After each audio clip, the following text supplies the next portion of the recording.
अंगाला तेलाने मालिश कशी करायची आणि कोणत्या पद्धतीनं तुम्ही मालिश केल्यानंतर, कोणत्या तेलाने मालिश केल्यानंतर तुमचे सर्व सांधेदुखीचे रोग बरे होतील हे मी स्वतः पुढे करून दाखवलेलं आहे. माझ्या सर्व ज्या बहिणी आहेत किंवा नातवंड आहेत यांनी फक्त त्यातून चांगल्या गोष्टी घ्यायची. आलं का लक्षात?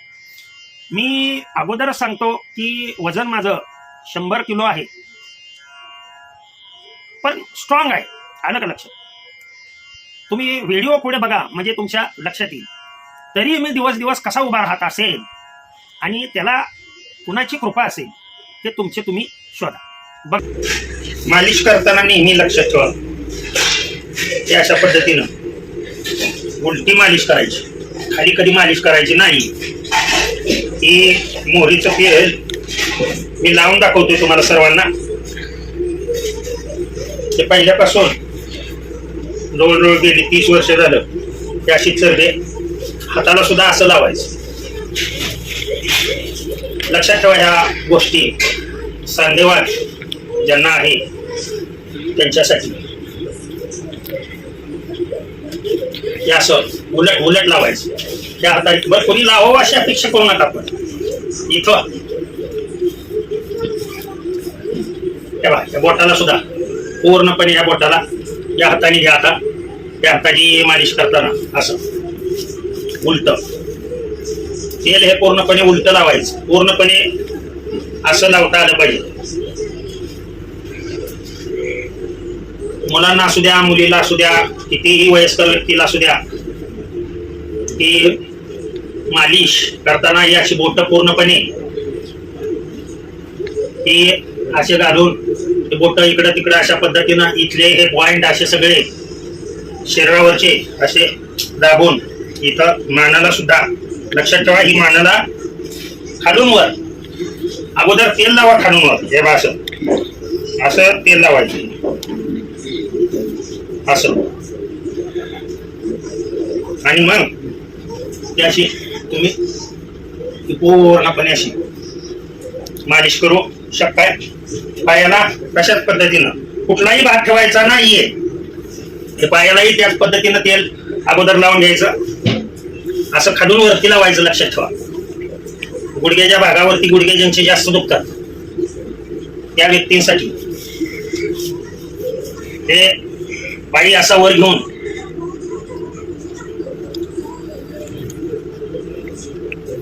या सगळ्या सांध्यांना पाय खालून स्वच्छ पाहिजे.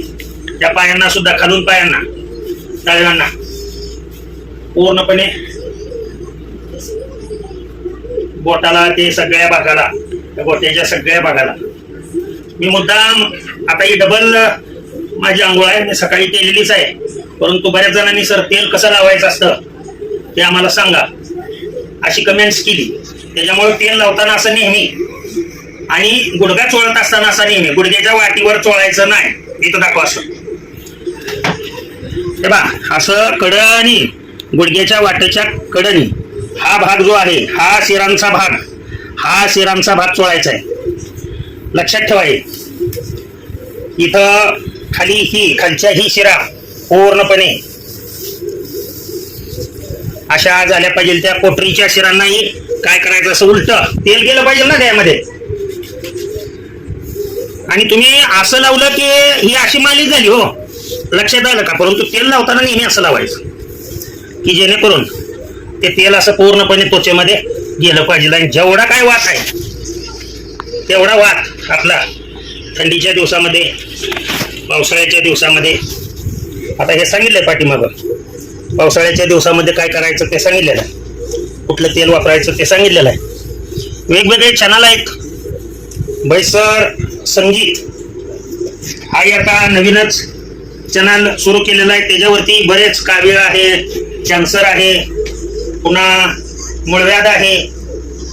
हे पूर्णपणे इलाज हे आपली आपण करायची, आपली आपण करा सोडवणं.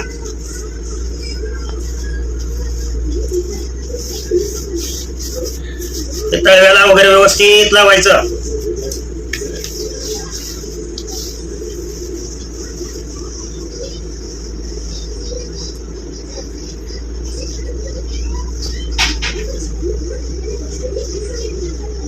इफेक्ट कुठल्याही गोष्टीचा कधीही मिळत नसतो. जर व्यवस्थित केलं आयुर्वेदामध्ये तरच त्याचा इफेक्ट मिळत असतो. कुठलीही गोष्ट असू द्या मग त्या आयुर्वेदामध्ये इफेक्टिव्ह कशा पद्धतीनं करायची असते. आता इकडच्या बाजूला ह्या बाई पाठी हे फ्रोजन शोल्जर त्याला म्हणतात. तर पाठीमागं आपल्याच हाताने या अशा पद्धतीनं कशाला दुसरा पाहिजे आहे तुम्हाला. हे एवढे असे पाठीच्या कण्याला असं वरती पूर्णपणे की अपेक्षाच करायची नाही की आपल्याला बाबा सुनबाईनं सेवा करावी किंवा मुलांनी आपली सेवा करावी. कशा पाय करावी. आपल्याला मालिश करायचे. लक्षात ठेवा कुठल्याही प्रकारे अवयव हा सोडायचा नाहीये. ते पाठीमाग पाठीचा कणा ज्यांना कंबरदुखीचा त्रास आहे त्यांनी या पाठीच्या कण्यावरती आणि पायाची मालिश व्यवस्थितरित्या खालून वरती अगोदर असं तेल लावायचं कमरेला. असं खालून वरती आणि आपणच मालिश करायची. कोणी हेल्प आपल्याला करावी, मुलांनी करावी, मुलींनी करावी किंवा सुनबाईंनी करावी अशी अपेक्षा न ठेवता अंगामध्ये हे तेल असं मुरलं पाहिजे आहे. बराच कालावधीपर्यंत मुरलं पाहिजे. आता चेहऱ्याला बी केली तरी चालती, परंतु चेहऱ्याला तुम्हाला किती सहन होती ती पहा. काय म्हणजे चेहऱ्याची तुम्ही करूच नका चेहऱ्याला, कारण चेहऱ्याला हे जे आहे ते बदामाचं तेल शक्यतो लावायचं असतं चेहऱ्याला. आता ही पूर्णपणे जवळजवळ 200 ml तेल एका वेळेला मी माझ्या शरीरात मुरवतोय. लक्षात ठेवा. आणि आता मी काय करणार आहे, एक अर्धा पाऊण तास पूर्णपणे हे तेल लावून बसणार आहे. आणि मग गरम पाण्यामध्ये मीठ टाकून, गरम पाण्यात मीठ टाकणार आहे मी. त्याच्यामध्ये थोडस कडुलिंबाच्या पानं किंवा त्याचा रस काढून टाकणार आहे आणि त्यांनी मी पूर्णपणे आंघोळ करणार आहे. मात्र आता हे जरा हे जसं आत जाईल लक्षात ठेवा तसं तुम्हाला फ्रेश वाटू लागतं. पूर्णपणे सांध्यातील हा जो इथं दाखव मी उभा राहतोय गेली 40 वर्ष. कुठं दिसतोय का तुम्हाला काय गुडघ्याला त्रास? विचार करा. त्या पोटऱ्या आहेत, त्या पोटऱ्याला कुठं काय त्रास दिसतोय का? हे पूर्ण असं कडणी वरती नाही, इथं चोळायचं नाहीये. या बाजूला शिरा असतात, ह्या बाजूला चोळणं हे आवश्यक आहे. तर आता आम्ही एका तासभर बसतोय, अर्धा पाऊण तास सकाळी सकाळी असं तेल लावायचं आणि काय करायचं, बसायचं. आणि मग मी सांगितले गरम पाणी आपणाला सहन होईल अशा पद्धतीनं गरम पाणी घेऊन असं बसायचंय, म्हणजे मालिश करत बसायचंय. आणि हे अशी आठवड्यातून 1 दिवस जरी मालिश केली तुम्ही, 1 दिवस, ज्यांना जास्त अशी प्राणी आहेत त्यांच्यासाठी सांगतोय. आपण घराची कशी काळजी घेतो तशा पद्धतीनं हे आपणाला भगवंतानी राहायला दिलेलं घर आहे. आपण यातून वेगळा आहे, आत्मा वेगळा आहे. लक्षात ठेवा. Nobody is immortal but your soul is immortal. आत्मा हा neither created, soul can neither be created nor be destroyed. एकच आहे. आता मी 1 तासभर बसणार आहे अशाच पद्धतीनं मालिश करत. आता तुम्हाला किती वेळ बसायचं ते बघा, बंद करा. हा पाहिलं असेल असा मनुष्य खणखणीत पाहिजे. लक्षात ठेवा. ज्या वेळेला आपला शेवटचा दिवस होईल ना त्या वेळेला प्रेताला खंदा देणाऱ्या व्यक्तीने सुद्धा विचार केला पाहिजे अशी आपली तब्येत स्ट्रॉंग असली पाहिजे. लक्षात आलं. खंदा देऊ का नको हा त्याच्या मनात विचार आला पाहिजे. इतकं स्ट्रॉंग असावं. देण्यात आलं म्हणजे सांगायचं आहे मला काय, माझ्या शरीराकडे जाऊ नका, ते मजबूत आहे, स्ट्रॉंग आहे. आलं का लक्षात तुमच्या? आणि तेवढा मला कॉन्फिडन्स आहे की भगवंतांनी आपणाला म्हणजे बिनधास्त ठेवलेला आहे. त्यांच्या नामस्मरणामध्ये मी रमून गेलेलो आहे. त्याच्यामुळे आपणाला हे किती वजन आहे काय याचा विचार करत नाही.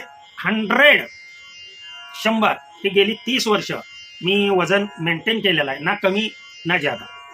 एखादा दुसरा किलो इकडं तिकडं होतं. मग त्याच्यासाठी आहार आपला व्यवस्थितरित्या असणं काहीही न खाणं, कुठलंही काही न खाणं, जे मनुष्य खातो तेच खाणं, हे फार महत्वाचं आहे.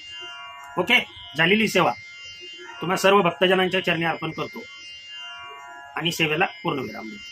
कुंडली कवरदार विठ्ठल, श्री ज्ञानदेव तुकाराम, विठ्ठल विठ्ठल विठ्ठल.